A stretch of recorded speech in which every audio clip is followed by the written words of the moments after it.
Movie की शुरुआत में हमें बताया जाता है कि क्रिमिनल्स को सोसाइटी में रहने का कोई हक नहीं है, इसलिए उनके लिए खास जगह बनाई गई है और वो जगह बड़े से रेगिस्तान के बीच में है। और जो लोग बगावत करते हैं उन्हें बैड बैचर्स कहा जाता है और इन कैदियों को अपनी आइडेंटिटी के लिए एक सेपरेट कोड दे दिया जाता है। इस एरिया में कैदियों को दो ग्रुप्स में डिवाइड किया गया है। एक ग्रुप नॉर्मल इंसानों का होता है जिसे कम्फर्ट ग्रुप कहते हैं और दूसरा ग्रुप कैनिबल्स का होता है। अब यहाँ पे एक गाड़ी आती है जिसमें पुलिस ऑफिसर्स एक लड़की को लाते हैं और उसे इस जेल में छोड़ के वहाँ से चले जाते हैं। असल में यहाँ 5000 से ज्यादा कैदी रह रहे हैं और वो लोग वहाँ से भागना चाहें इसलिए चारों तरफ स्टील की काफी ज्यादा दीवार होती है। अब वो लड़की वहाँ पे नई आई है, उसका नाम आर्लेन होता है। जब वो जहाँ से आगे निकलती है तो उसे एक नोटिस बोर्ड दिखाई देता है जिसमें लिखा था कि इससे आगे का एरिया अमेरिका के हिस्से में नहीं आता और इस एरिया से आगे किसी भी इंसान के साथ कुछ भी होता है तो उसकी जिम्मेदारी अमेरिका की पुलिस को नहीं होगी। अब हम आर्लेन के पास एक पेज देखते हैं जिसपे लिखा होता है find the dream find the comfort. अब इस लाइन में कम्फर्ट वो जगह होती है जहाँ सभी बैड बैचर्स रहते थे। अब अर्लेन आगे की ओर जाती है जहाँ उसे एक कार दिखाई देती है जो कि पूरी तरह से खराब होती है। अर्लेन वहाँ उस पर कुछ देर के लिए आराम करने के लिए बैठ जाती है। तभी हम देखते हैं कि एक गाड़ी उसकी ओर आ रही होती है, लेकिन जब तक अर्लेन को पता चलता है बहुत देर हो जाती है और वो लोग उसे पकड़ लेते हैं। जब उसे होश आती है तो वो खुद को बंधा हुआ पाती है। वो देखती है कि दो लड़कियां किडनैप करके उसको लाई हैं, जिनमें से एक लड़की अब उसके पास आती है और उसका हाथ काटने लगती है और बाद में उसका पाँव भी काट देती है।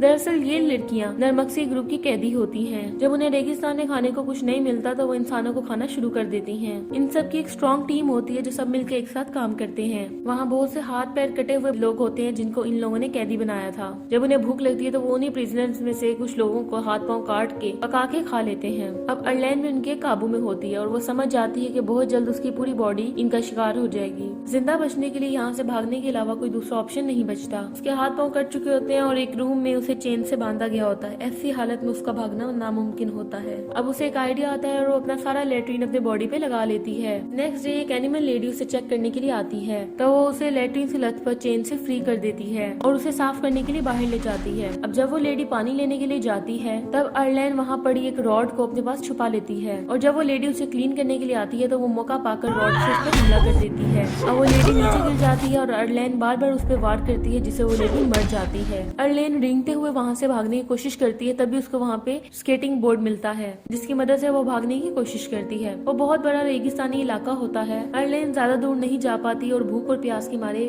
बीच रास्ते में ही बेहोश हो जाती है। अब वहीं पे एक आदमी होता है जो कि उसी इलाके में रहता है। वो ना तो कम्फर्ट ग्रुप से बिलोंग करता है और ना ही कैनिबल्स से, यानी कि वो अपनी ही धुन में रहता है। वो आदमी काफी बूढ़ा हो चुका था इसलिए वो कैनिबल्स का शिकार नहीं हो सका। अब वो अर्लेन को एक कार्ट में डालकर उसे कम्फर्ट ग्रुप तक पहुँचा देता है। वो आदमी अर्लेन को वहाँ ड्रॉप करके वापस वहाँ से निकल जाता है। अब कहानी को 5 महीने बाद हम देखते हैं कि अर्लेन ने अपने लंगड़े पैर में एक आर्टिफिशियल पैर लगवा लिया और कम्फर्ट कॉलोनी में उसका खुद का एक घर भी होता है। कम्फर्ट ग्रुप के लोगों की लाइफस्टाइल काफी चेंज हो जाती है। खाने पीने की दुकानों के साथ साथ मेडिकल फैसिलिटीज भी यहाँ मौजूद होती हैं। अब हम कैनिबल फैमिली को देखते हैं। वहाँ एक आदमी का नाम मियामी होता है और वो अपनी पत्नी और एक बेटी के साथ रहता है। वो आदमी एक अच्छा आर्टिस्ट होता है इसलिए अपनी बेटी की पेंटिंग बनाता है। अब मियामी मैन एक लड़की के पास जाता है जिसे उसने बंदी बनाया था। अब वो उसे मार के उसकी पूरी बॉडी के टुकड़े टुकड़े कर देता है और वो सब मिलकर उस ह्यूमन मीट का डिनर करते हैं। दूसरी तरफ हम अर्लेन को देखते हैं जो अपने हाथ पांव खोने का दुख अभी भी महसूस करती है और उसे उन कैनिबल्स पे बहुत गुस्सा आता है क्योंकि उनकी वजह से उसकी यह हालत हुई थी। नेक्स्ट डे हम उसे देखते हैं कि वो एक गन लोड करती है। उन कैनिबल्स से बदला लेने के लिए वो वहाँ पे बने हिडन डोर से निकल जाती है। दूसरी तरफ मियामी मैन की वाइफ कुछ सामान लाने के लिए सोचती है इसलिए वो अपनी बच्ची को भी साथ ले लेती है। वो दोनों माँ बेटी पुराने सामान से कुछ ढंग की चीजें ढूंढ रही होती हैं। अर्लेन दूर से ही उन्हें देख लेती है और मियामी मैन की वाइफ पे गन तान लेती है क्योंकि उसे पता चल जाता है कि वो औरत कैनिबल है। वो कैनिबल लेडी उसे कहती है कि मैंने तुम्हारा कुछ नहीं बिगाड़ा इसलिए मुझे तो छोड़ दो, लेकिन अर्लेन कहती है मैंने भी उन तुम कैनिबल लोगों से बहुत रिक्वेस्ट की थी लेकिन तुम लोगों ने मेरा हाथ काट दिया इसलिए मैं तुम्हें जाने नहीं दे सकती। यही कह के वो कर देती है। बच्ची को कुछ भी समझ नहीं आता कि मेरी माँ के साथ क्या हुआ क्योंकि वो भी नादान थी। ये देख के अर्लेन को उस पर तरस आ जाता है और वो उस बच्ची को अपने साथ लेने का फैसला करती है और वो दोनों कम्फर्ट ग्रुप की ओर निकल जाती है जहाँ पे वो अकेला आदमी उन्हें देख लेता है। एक शॉप पे उस छोटी बच्ची को रैबिट पसंद आ जाता है इसलिए अर्लेन उसके लिए रैबिट खरीदती है और उसे अपने साथ अपने घर ले जाती है। अब शाम होने लगती है लेकिन अभी तक मियामी की वाइफ और बेटी नहीं लौटते इसलिए उसे फिक्र होने लगती है और वो उनकी तलाश में कचरे के ढेर तक पहुंच जाता है जहाँ पे वो देखता है कि उसकी मरी हुई बीवी को कौवे खा रहे हैं, लेकिन उसकी बेटी वहाँ पे नहीं होती तभी उसकी नजर उस बूढ़े आदमी पे पड़ती है जो कचरे के ढेर में कुछ ढूंढ रहा था। मियामी उसके पास जाता है और अपनी बेटी का स्केच दिखाता है और पूछता है कि क्या तुमने इसको देखा है। तो वो आदमी बताने के लिए मान जाता है लेकिन अपनी एक शर्त रखता है। वो कहता है कि तुम्हें पहले मेरा भी स्केच बनाना होगा। मियामी इस बात में मान जाता है क्योंकि उसके पास कोई और चारा नहीं होता। स्केच बनाने के बाद वो ओल्ड मैन मियामी को फाउंड कंफर्ट लिख के देता है जिसका सीधा मतलब ये होता है कि उसकी बच्ची कंफर्ट में है। दूसरी तरफ नाइट को अर्लेन उस बच्ची को क्लब में ले जाती है जहाँ कंफर्ट का सबसे अमीर आदमी होता है जिसका नाम ड्रीम होता है। कंफर्ट में वो उन लोगों का हीरो होता है क्योंकि वो अकेला ही उनके लिए ड्रग्स लाता था। उस ड्रग्स को लेने की खास बात ये होती है कि उस ड्रग्स को लेने के बाद आदमी किसी अलग ही दुनिया में खो जाता है जो कि सपनों की दुनिया होती है, इसीलिए सब लोग उसे द ड्रीम के नाम से पुकारते हैं।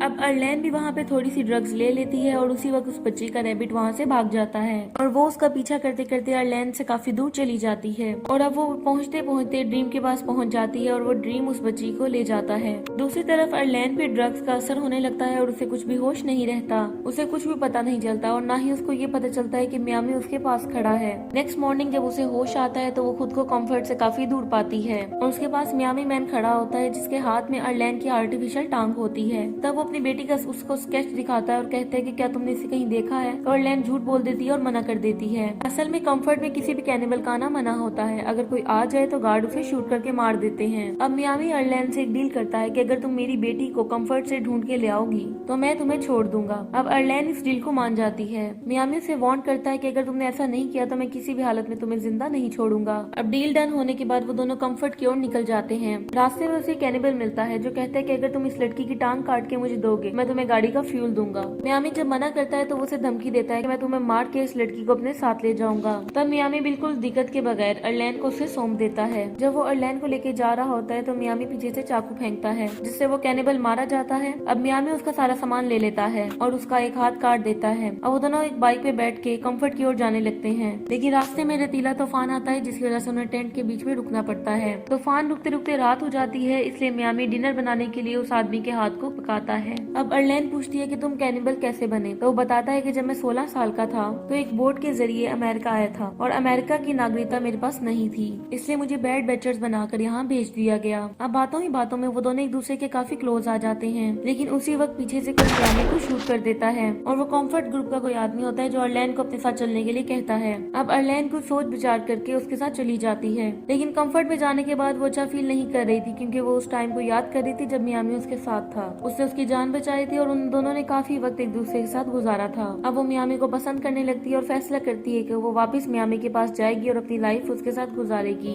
अगले दिन वो वापस से उस जगह पे पहुंच जाती है लेकिन वहाँ उसे मियामी तो नहीं मिलता लेकिन उसकी आर्ट बुक मिलती है जिसमें वो स्केचेस बनाता था। अब वो उसे उठाती है और वापस कंफर्ट की ओर निकल जाती है। अब हम उस ओल्ड आदमी को देखते हैं जो डेजर्ट में अकेला बैठा है। उसे कुछ दूर से कव्वे उड़ते हुए मिलते हैं तो वो समझ जाता है कि कुछ गड़बड़ जरूर है। जब वो वहाँ जाता है तो देखता है कि मियामी वहाँ बेहोश पड़ा है। अब वो एक कव्वे को पकड़ता है और उस कव्वे को मियामी को खिला देता है। इस तरह वो उसकी हेल्प करता है। अब अर्लेन उस स्केच बुक को देख रही होती है जिसमें बहुत सी पेंटिंग्स बनी थी। तब उसे मियामी की बेटी का स्केच मिलता है तो अर्लेन फैसला करती है कि किसी भी हाल में वो उस बेटी को ढूंढेगी और अगले दिन वो उसके स्केच को लेके हर शॉप वाले के पास जाती है और उसके बारे में पूछती है लेकिन कोई भी उसे नहीं पहचानता और वो थक हार के बैठ जाती है। मियामी की बेटी को देखती है वो ड्रीम के घर से निकलने वाली औरतों के साथ होती है। अब यहाँ में पता चलता है कि ड्रीम के अपने कोई भी बच्चे नहीं होते, इसलिए वो मियामी की बेटी को अडॉप्ट कर लेता है। अब अर्लेन को ये तो पता चल जाता है कि मियामी की बेटी कहाँ है लेकिन अब वो उसे कभी भी वापस नहीं ला सकती क्योंकि ड्रीम इस ग्रुप का बहुत पावरफुल हीरो होता है। अब अर्लेन को एक आइडिया आता है, वो ड्रीम के घर जाती है जहाँ बहुत सी औरतें ड्रग बना रही थी। अब अर्लेन उसको कहती है कि मैं भी इन औरतों की तरह यहाँ पे काम करना चाहती हूँ और ड्रीम इस बात के लिए हामी भर देता है। अब एक औरत अर्लेन को एक रूम में ले जाती है जहाँ वो वॉशरूम का बहाना बना के अपने आर्टिफिशियल पैर से गन निकालती है और बाहर आके उस लेडी को गन पॉइंट पे ले लेती है। अब वो ड्रीम को कहती है कि अगर तुम इस औरत को बचाना चाहते हो तो उस बच्ची को मेरे हवाले कर दो।